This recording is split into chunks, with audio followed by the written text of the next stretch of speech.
जय गुरुदेव। स्वामी जी ने कहा, क्या आप जानते हो 5 नाम का सिमरन करने से काल की कोई शक्ति सामने टिक नहीं सकती। महात्माओं ने कहा कि स्वप्न हो अथवा साधन भजन ध्यान में अगर डरावनी शकल सामने आ जाए तो 5 नाम का सिमरन करना चाहिए, फिर वो शक्ल गायब हो जाएगी। तीसरा तिल इस आसमान के ऊपर है। शब्द ध्वन नाम अथवा आवाज सतलोक से तीसरे तिल तक सदा आती रहती है, लेकिन यह शब्द की धार जिन 5 मंडलों से होकर आती है उनकी बनावट भिन्न भिन्न है, इसलिए शब्द भी 5 प्रकार के हैं। पहले दोनों मंडलों में माया का जोर है, हालांकि दूसरे अर्थात त्रिकुटी ब्रह्मा स्थान में पहले की अपेक्षा कुछ कम है। चौथे और 5वें मंडलों में माया नहीं है। आत्मा एक बैलून की तरह है जिसकी प्रगति सदा ऊपर उठने की होती है। जिस तरह गैस के भरे हुए एक बैलून की डोरी से बांधकर रखा जाता है, उसी तरह आत्मा मन और माया अथवा इंद्रियों और विषयों वासनाओं की जंजीरों में जकड़ी हुई है। सदगुरु की जिम्मेदारी तब तक खत्म नहीं होती जब तक सत्संग शब्द न पहुंच जाए। गुरु शब्द है और शब्द ही गुरु है, दोनों में कोई अंतर नहीं है।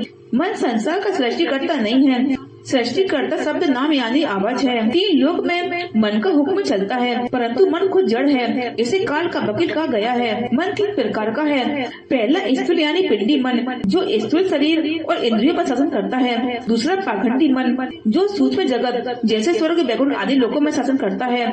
तीसरा कारण मन जो कारण जगत पर शासन करता है और इसकी सीमा ब्रह्मा की चोटी तक है। जब तक आत्मा इन तीनों मनों की सीमा के अंदर है, यह न स्वच्छ है और न स्वतंत्र है। आत्मा जब तक ब्रह्मा को पार करके पार ब्रह्मा में नहीं पहुंच जाती, यह अपने आप को नहीं पहचान सकती और न ही सृष्टिकर्ता को जान सकती है। आत्मा मन द्वारा गुमराह है। मन इंद्रियों द्वारा और इंद्रियां भोगों द्वारा वैसे इंद्रियों को बस में रखते हैं, इंद्रियां मन को बस में रखती हैं और मन आत्मा को बस में रखता है। इस प्रकार यह क्रम उल्टा हो गया। चाहिए तो ये था कि मन इंद्रियों को बस में रखता और आत्मा मन को। आत्मा सतलोक की रहने वाली है और सदनाम की राजकुमारी है।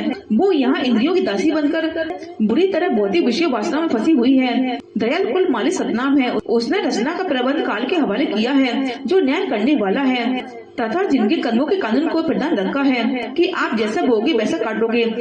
प्रत्येक जीवन के अंत में जब धर्मराज के दरबार में हिसाब किया जाता है तब जीव को उसके कसूर बताए जाते हैं। जब अन्य स्थान पर बच्चा पैदा होता है और नई जिंदगी शुरू होती है तब पिछले जीवन के कसूर और अन्य बातों की आदत धीरे धीरे लुप्त हो जाती है। जब मनुष्य के श्वासों की पूंजी समाप्त हो जाती है और अंतिम समय आता है तो काल भगवान अपने सिपाहियों को यानी जमदूतों से कहते हैं कि अमुक व्यक्ति का समय पूरा हो गया, उसे ले आओ। सिपाही तुरंत जोर की आवाज लगाते हैं कि रमेश तैयार हो जाओ, तुम्हारा समय पूरा हो गया, मकान खाली करो।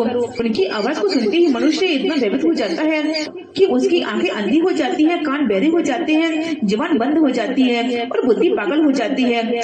यमदूत दौड़कर दबा लेंगे और मन को, बुद्धि को, चित्त को, प्राणों को और जीवात्मा को शरीर से बाहर निकाल देंगे। शरीर जमीन पर गिर जाएगा। चेतन आत्मा के निकल जाने पर शरीर मिट्टी है, जला दिया जाएगा, गाड़ दिया जाएगा, नाम और निशान खत्म है। दोनों आंखों के पीछे घाट पर जब जीवात्मा आकाशवाणी को सुनती है तो अंतर में प्रकाश प्रकट हो जाता है। धीरे धीरे प्रकाश बढ़ता जाएगा, तब आधार मिल जाएगा और देवी देवता सब दिखाई देने लगेंगे। स्वर्ग वैकुंठ आदि लोगों की रचनाएं नजर आने लगेंगी।